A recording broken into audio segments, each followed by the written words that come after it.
Assalamualaikum warahmatullahi wabarakatuh.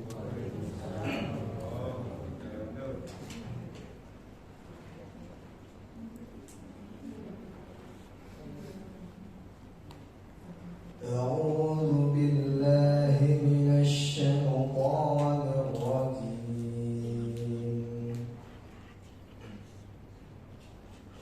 Bismillahirrahmanirrahim.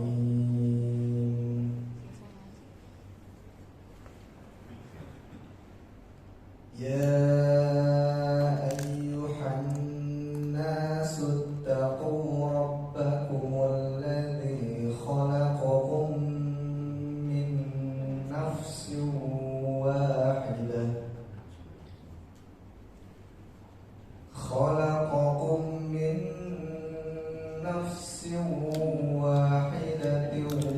wa khalaqa minha zawjaha wa batha minhuma rijalan katsiran wa nisaa.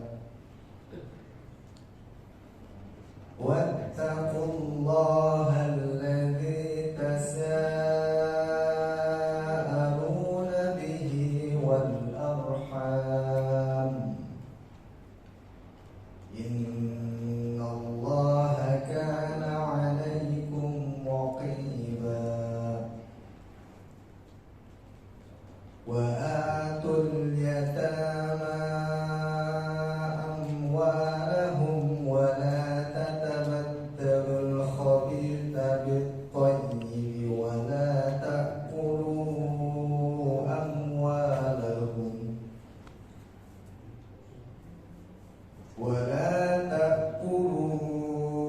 amwalahum ila amwalikum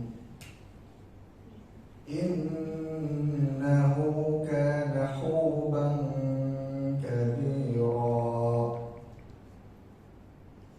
Wa in khiftum alla tuqsitu fil yatama fankihu ma qaba lakum min nisa'i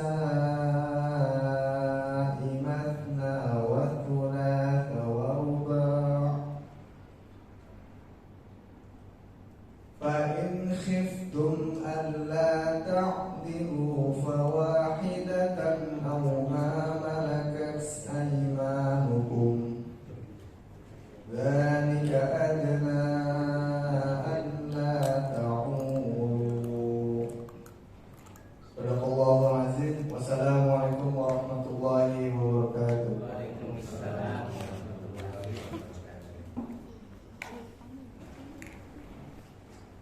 Bismillahirrahmanirrahim. Assalamualaikum warahmatullahi wabarakatuh. Alhamdulillah alladzi arsala rasulahu bil huda wa dinil haq liyudhhirahu 'ala dini kullihi wa kafa billahi syahida. Asyhadu an la ilaha illallah wahdahu la syarika lahu wa asyhadu anna Muhammadan abduhu wa rasuluh. Allahumma shalli wa sallim wa barik ala Muhammadin wa ala alihi wa ashabihi wa man ittaba'a hudahu wa mawala. Subhanaka la ilma lana illa ma 'allamtana innaka antal alimul hakim. Allahumma anfa'na bima 'allamtana wa 'allimna ma yanfa'una wa zidna ilma. Allahumma inna nas'aluka ilman nafi'an wa rizqan thayyiban wa amalan mutaqabbalan. Jamaah yang dimuliakan Allah Subhanahu wa taala, alhamdulillah, puji syukur pada Allah Subhanahu wa taala. Salawat dan salam pada Nabi Muhammad sallallahu alaihi wasallam, keluarganya, para sahabatnya, dan siapa saja yang mengikutinya hingga yaumul qiyamah. Bahasan kita pada hari ini adalah kita mengambil sebuah pembahasan tentang motivasi di dalam berinteraksi dengan Al-Quran. motivasi atau dorongan, niat. Kalau bahasa kita itu, bahasa agamanya disebut dengan niat. Niat. Apa niat itu? Niat itu dalam rumusan fikih itu qasdu syai'in muqtarin bil fi'l, yaitu maksud sesuatu yang selaras, yang sesuai dengan perbuatan. Maksud dari satu perbuatan itulah niat. Dan niat ini penting. Niat ini sangat penting dalam melakukan amal atau aktivitas. Itu niat. Kan Nabi SAW menyebutkan innamal a'malu binniyat. Sesungguhnya amal itu tergantung pada niatnya. Innamal a'malu binniyat wa innamal likulli imri'in ma nawa. Setiap orang itu mendapatkan apa yang dia niatkan. Dari apa saja? Likulli imri'in ma nawa. Jadi setiap orang itu mendapatkan apa yang dari dia niatkan. Nah, ini pentingnya niat. Nah, dalam membaca Al-Quran itu ternyata kita dapati niat yang bisa kita gunakan dalam berinteraksi dengan Al-Quran itu. Tentu motivasinya itu adalah karena Allah SWT. Tuh, kita membaca Al-Quran, mempelajari Al-Quran, mengkaji Al-Quran, itu tentu motivasinya karena Allah SWT.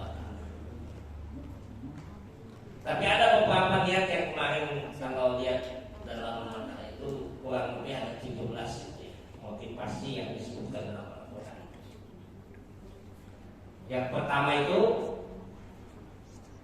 kita mempelajari Al-Quran, membaca Al-Quran, mengkaji Al-Quran. Apa niat yang paling utama itu? Kata para ulama itu adalah niat untuk mendapatkan hidayah. Ya. Maka nanti dalam poin pertama itu disebutkan wahiyah atau niwaya, nawaya, yaitu adalah niat yang paling utama, wa ahamah, dan yang paling penting. Motivasi yang paling utama itu kita membaca Al-Quran, belajar Al-Quran untuk apa? Untuk mendapatkan hidayah, mendapatkan petunjuk. Karena Al-Quran itu adalah petunjuk. Alif Lam Mim dzalikal kitabul la raiba fihi hudan lil muttaqin. Jadi kita membaca Al-Quran itu apa niat kita itu mendapatkan hidayah dengannya? Apa niat kita mempelajari Al-Quran itu untuk dapat hidayah? Jadi ini motivasi yang paling utama. Dorongan yang paling utama itu di dalam berinteraksi dengan Al-Quran itu dia ada ingin mendapatkan hidayah. Dan itu yang dikatakan oleh Imam Ibnu Taimiyah itu man tadabbara Al-Quran, barang siapa yang mentadabburkan Al-Quran taliban al-hidayah, dia menginginkan untuk mendapatkan hidayah, minhu tabayyana lahu tariqah, maka Allah akan berikan kepadanya jalan-jalan kebenaran. Ambil Al-Quran, kemudian baca, wudhu, niatnya untuk apa? Untuk mendapatkan hidayah. Allah berikan itu. Dia perintah. Ini niat yang paling luar biasa, paling besar dilakukan oleh seseorang dalam baca. Ini niatnya untuk dia mendapatkan hidayah. Yang kedua itu niat dalam berinteraksi dengan Al-Quran itu niat untuk mendapatkan rahmat Allah, kasih sayang. Dan niat yang kedua itu Dan kata para ulama, tastamilu rahmatu taliyatun talihi wal mustami'. Orang yang membacanya dan mendengar Al-Quran juga dapat rahmat. Jadi bukan hanya yang baca, yang mendengarkannya juga mendapatkan rahmat. Nanti dibacain Al-Quran kita dengerin ya, mendapatkan rahmat. Jadi kalau lagi baca Quran malas ya sudah, sedang muwatal dapat rahmat juga itu. Nanti akan mendorong dia untuk mendapatkan kasih sayang Allah Subhanahu wa taala. Dalilnya nanti ada dalam Al-Quran, dalam surat Al-A'raf ayat 204. Di dalam surat Al-A'raf ayat 204 itu, wa idza quri'al Qur'an fastami'u lahu wa ansitu la'allakum turhamun. Surat Al-A'raf, surat yang ke-7. Surat yang ke-7 ayat 204 itu, apabila dibacakan Al-Quran maka fastami'u, maka dengarkanlah, wa ansitu, diamlah, la'allakum turhamun, agar kalian mendapat rahmat, mendapatkan kasih sayang Allah Subhanahu wa taala. Dalam hadis Nabi sallallahu alaihi wasallam itu juga orang yang berada dalam majelis itu dia mendapatkan kasih sayang Allah. Wa majtama'a qaumun fi baitin min buyutillah yatluna kitaballah wa yatadarasuna bainahum. Kata Nabi, tidaklah satu kaum, kelompok orang berkumpul di salah satu rumah Allah, membaca Al-Quran dan saling mempelajarinya, illa nazarat alaihim sakinah wa ghasiyatuhum. Allah berikan ketenangan, Allah naungi dengan kasih sayang. Itu Allah berikan ketenangan, Allah naungi dengan kasih sayang dari Allah Subhanahu wa taala. Ketika apa? Ketika dia mendengarkan Al-Quran. Ada yang bertanya ibu kemarin itu, Ustaz, kalau membaca dapat pahala, mendengarkan dapat pahala, kan? Mendapatkan kasih sayang Allah. Gimana orang yang dia membaca khataman Quran per juz? Kan sekarang ada itu. Ada 30 orang, masing-masing baca satu juz. Hatamnya dihitung hatam enggak? Saya dapat juz 20. Hatam enggak itu? Hatamnya kolegial namanya, kolektif. Saya tanyakan itu, sama seperti kita kolektif sapi buat korban gitu kan. Kalau kolektif sapi ya memang bisa ada ketika korban. Nah, bagaimana dengan baca Quran itu? Kalau dibacakan 30 juz itu khataman bergantian dalam satu majelis, hadir ke satu majelis bergantian di satu juz, kemudian besok satu juz, atau yang lain mendengarkan, maka dia hatam secara bersama. Tapi bagaimana kalau di rumah? Pokoknya di rumah baca satu juz, kamu baca juz 30, kamu baca juz 29, kamu baca juz 28, ada yang baca juz 4, sampai 30 juz, 30 orang semua satu juz. Dihitung hatam nggak? Mereka baca masing-masing. Kira-kira gimana? Dihitung hatam nggak? Dihitung hatam satu juz.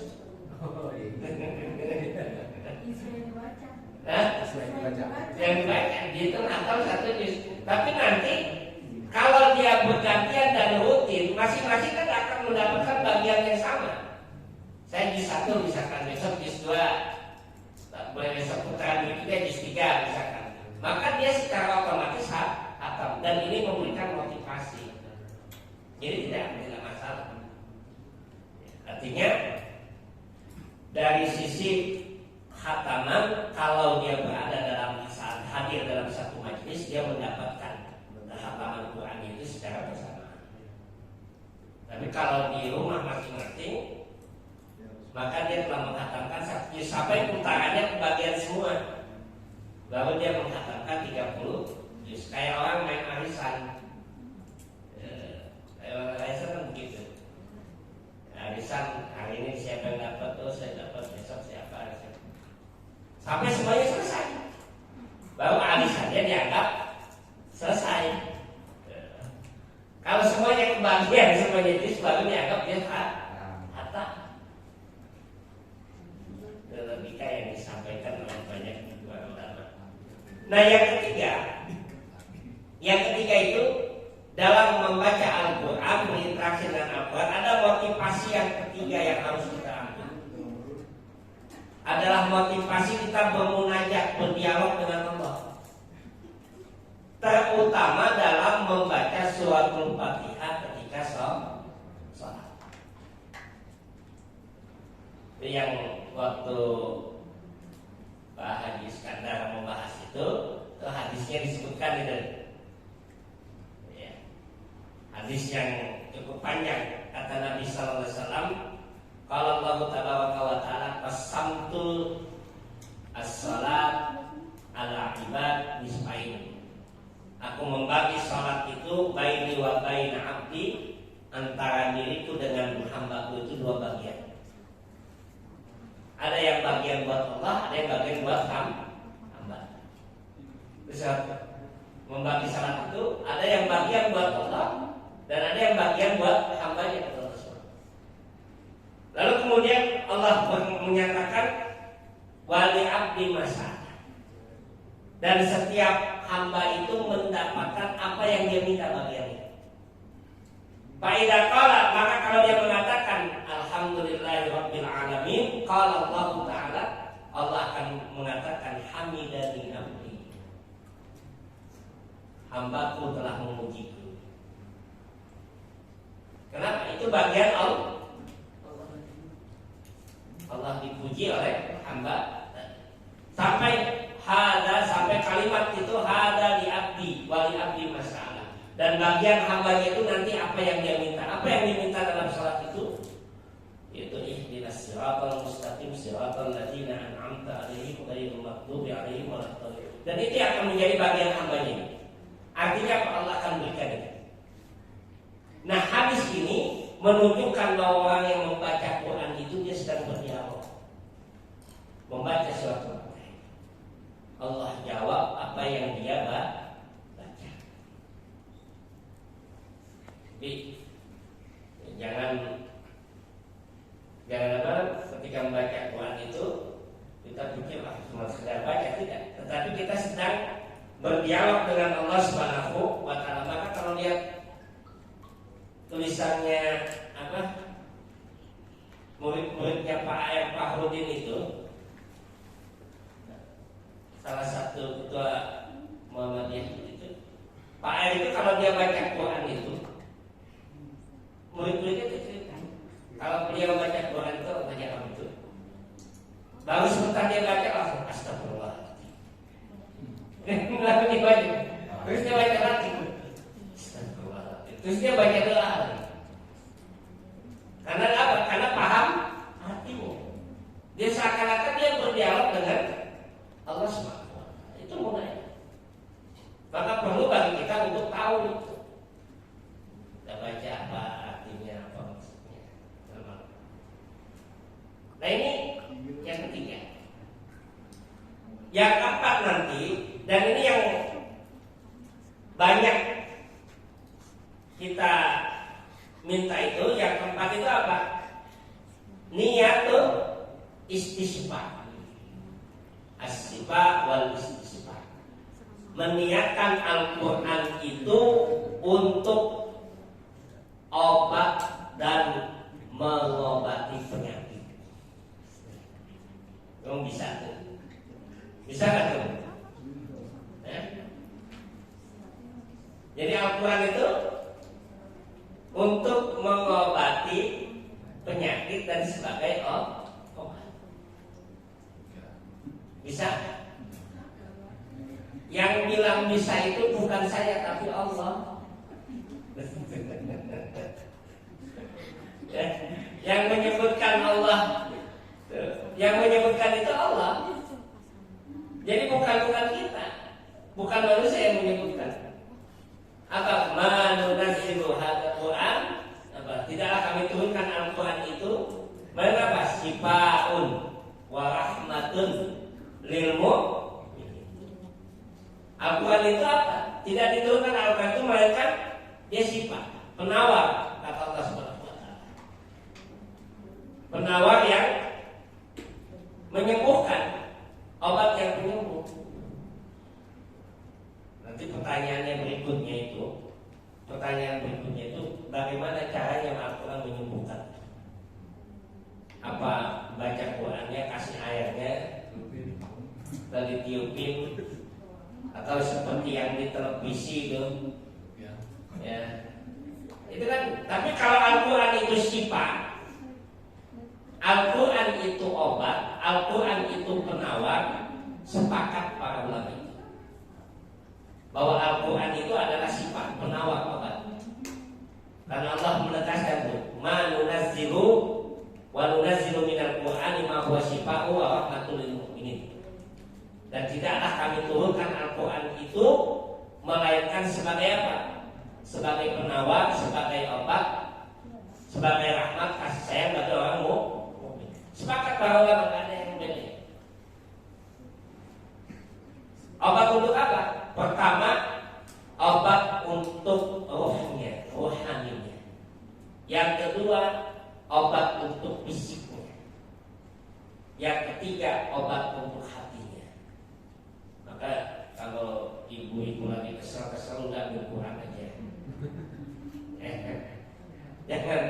Jangan ngomel-ngomel gitu. Wudu ambil Quran sunnah. Itu obat. Ya. Obat. Kalau yang lagi dalam keadaan bimbang, was-was, niatkan, ya Allah, saya baca Quran dan kabulkan ketenangan, kau sembuhkan hati saya. Itu niatkan ya. Lalu bagaimana dengan badan, dengan fisik? Dan ini yang dicontohkan oleh Nabi SAW itu, bahwa ketika Nabi SAW beliau dalam keadaan sakit, maka beliau membaca Al-Quran, lalu kemudian beliau memegang bagian yang sakit dan berdoa kepada Allah SWT. Bahkan kita boleh baca Quran, kemudian dan selesai baca, ya Allah, sembuhkan sakit saya.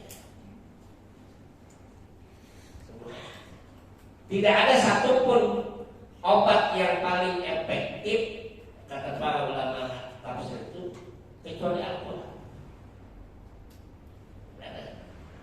Tidak ada obat yang paling hebat itu dari semua penyakit, baik fisik, rohani atau badan, kecuali Al-Quran. Dan tidak ada ayat-ayat tertentunya. Ya. Ya, boleh semua ayat Al-Quran itu ya. Semua ayat Al-Quran itu bisa digunakan untuk kita meminta kesembuhan kepada Allah. Boleh ayat apa saja kita baca. Walaupun nanti ada Nabi menyebutkan beberapa ayat, misalkan suratul Fatihah, membaca suratul Fatihah, tapi semua ayat Al-Quran boleh untuk kita niatkan untuk terapi kesembuhan kita. Dan ini diakui, Bapak sekalian, ini diakui oleh medis. Dunia medis mengakui. Kenapa? Orang yang membaca Al-Quran otomatis rohnya, jiwanya akan menjadi lebih tenang. Dan itu ada memberikan efek kesembuhan bagi orang yang sakit. Itu secara kasar. Jadi orang yang dia membaca Al-Quran itu menjadi, kemarin itu ada Ustaz kita itu cerita, bapaknya itu ketika COVID yang sangat parah itu dibawa ke rumah sakit, semua satu keluarga COVID. Bapaknya dibawa ke rumah sakit, anaknya yang ada di sini dua kena juga yang sakit. Anaknya nggak ngumpul. Bapaknya dibawa rumah sakit dari Jawa Timur. Salah satu tokoh ulama dari Jawa Timur. Dibawa ke rumah sakit itu usia sudah 70 lebih. Masuk rumah sakit bikin stres juga mana itu. Kenapa yang di sini sakit? Teriak ya, bukan sakit, makin stres. Tapi yang dia lakukan apa? Dia minta dikirimin bukunya, dikirimin Quran. Jadi setiap kali baca buku, baca Qurannya sampai Allah sembuhkan itu. Dokternya yang bingung. Kata dokternya, ini bapak hebat amat. Mestinya usia bapak ini udah meninggal karena dia kena COVID. Sampai bapaknya itu bilang, Pak, yang ngobatin itu kan Allah, bukan ini. Tapi efeknya itu dikatakan oleh para dokter di sana itu salah satu sebab dari membaca Quran itu jiwa itu mengalami ketenangan. Tidak merasakan rasa terus, dan itu menyembuhkan, memberikan kesembuhan bagi orang yang sakit. Kalau kita sakit kemudian kita mikirin, kita stres, kita tegang, yang ada bertambah penyakit. Dan itu yang bisa menurunkan adalah Al-Quran. Nah, ini metode yang disebutkan dalam Al-Quran. Boleh kita memotivasi kita baca Quran, semoga Allah berikan semuanya.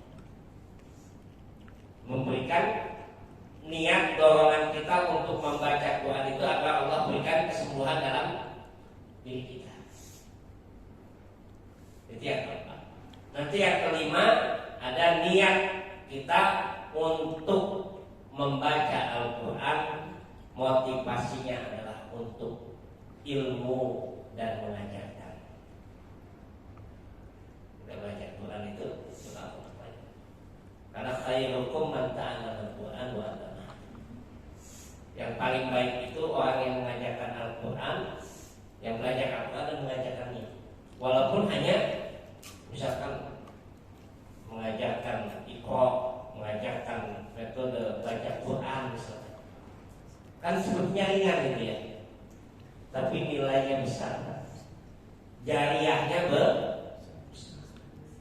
bayangkan orang bisa membaca Quran, lalu kemudian dia bisa tahu bacaan sholat, dia bisa sholat dengan bisa baca Quran tadi. Mudah bagi dia untuk melapatkan bacaan-bacaan sholat. Berapa pahala yang dia dapatkan? Satu huruf Al-Quran 3 jam berapa itu? 10. Satu huruf. Bismillahirrahmanirrahim apa huruf? 19 huruf kali 10 190, baru bismillah aja itu. Satu huruf Al-Quran Allah beri. Maka kata Nabi itu khairukum man ta'allama al-Quran wa 'allamahu. Maka kadang-kadang orang kalau ditanya apa kerjanya, guru ngaji, pelan-pelan jawabnya malu. Ya, ya kan ya, nggak prestis kesannya gitu ya. Ya, padahal yang kata-katanya beda kalau gimana ngajar apa profesinya? Oh saya ngajar, saya dosen, saya ini gitu. Bangga. Tapi kalau pelan-pelan lagi bisik itu. Allah.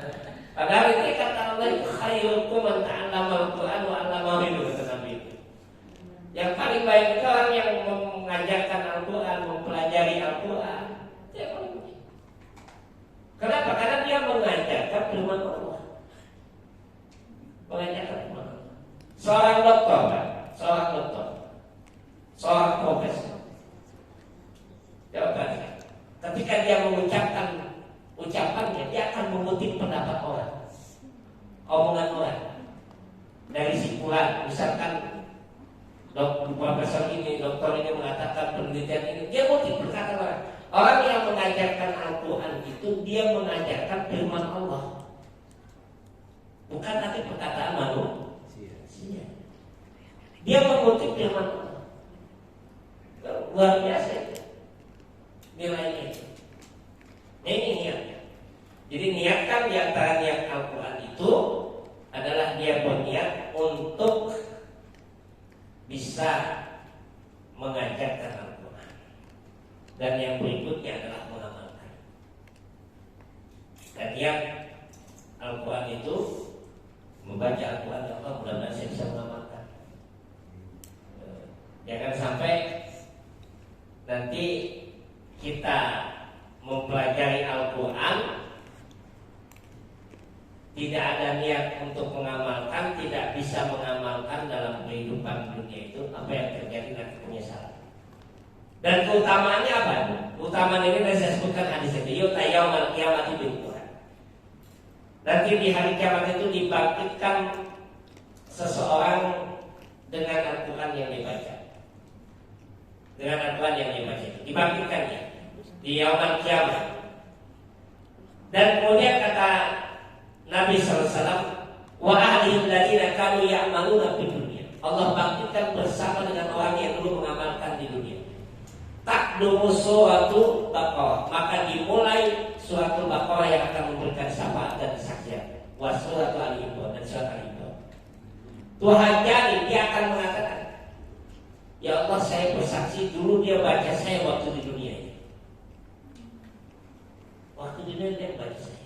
Tuhajani an sahibnya, akan memberikan hujah, akan memenuhi kebutuhan orang yang membacanya dulu. Dan nanti apa yang terjadi? Allah Subhanahu wa taala akan mengangkat kedudukannya sesuai dengan bacaan yang dibaca dalam Al-Quran, yang dia amalkan dalam kehidupan. Maka niat kita dalam berinteraksi dengan Al-Quran itu adalah kita pengen bisa melaksanakannya, mengamalkan Al-Quran. Nah ini beberapa motivasinya. Nanti ada niat tasdir, niat menjadi peringatan, niat untuk mendakwahkan, niat kita untuk bisa membaca Al-Quran itu mendapatkan ganjaran di sisi Allah.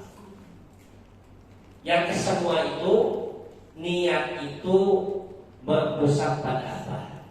Niat karena Allah Subhanahu wa taala. Ini motivasi. Tapi ini menjadi penyemangat bagi kita. Penyemangat bagi kita bahwa Al-Quran itu bisa memberikan kebaikan dalam kehidupan kita. Maka kemarin waktu kita mengkaji surat Al-Hasr ayat 18 sampai dengan 20, ayat 21-nya Allah sebutkan tentang Al-Quran. Manunazzilu tentang Al-Quran itu, lau anzalna hadzal Quran ala jabalin la ra'aitahu khashi'an mutasaddian min khasyiatillah. Jadi mutasaddian min khasyiatillah.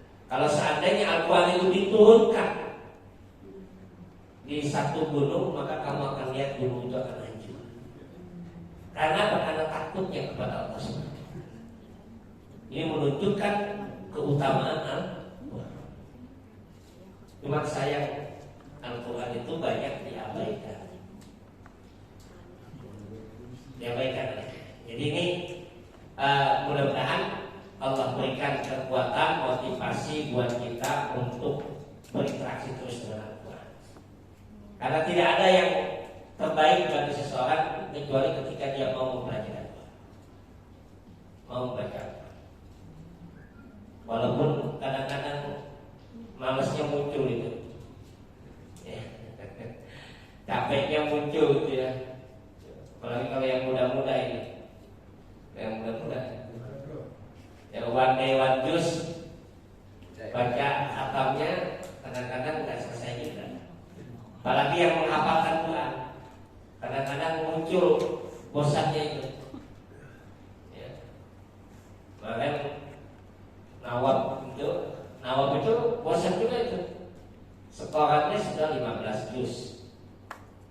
Setorannya Nawab itu. Kemarin udah bilang, aduh habis bosan. Berat nih nanti gimana? Udah keluh tuh dia. Nanti SMA-nya jangan dimualimin ya. Dia udah keluh itu. Terus saya bilang, kenapa? Coba alasannya apa? Kenapa kamu dia buang ini? Buat beri alasan yang masuk akal sama Abi. Dan dia bilang, begini beri apa? Nanti kan makin lama makin mahal. Kamu jangan bikin mahal. Kamu bukan urusan kamu kalau mau makin mahal. Itu alasan aja. Kamu mau apa? Akhirnya bikin perjanjian. Kalau sampai Ramadan selesai 25 juz, Abi akan kasih HP baru. Langsung semangat. Nah ini baru semangat. Aduh, Masya Allah. Jadi memang susah itu memotivasi, mendorong itu. Jadi kita baca Quran kadang capek, menghafal kata nopal ini mungkin kan capek juga kan. Belum nanti kita menjaganya itu, yang menghafal Quran. Kalau sudah kita hafalin menjaganya, Masya Allah. Membaca itu, membaca. Kalau tidak ada komunitas lebih baik lagi. Kita buat jadwal sendiri, jam berapa kita sholat itu, lalu kita baca ayat apa sampai sholat apa, itu kita buat jadwal. Nah ini yang harus kita lakukan. Jadi mudah-mudahan Allah jadikan kita an-naj'ala min ahli Quran. Ya Allah jadikan kita termasuk ahli Quran insyaallah. Demikian, nasallallahu wa taqabbal karim wa basyiril mu'minin. Wassalamualaikum warahmatullahi wabarakatuh.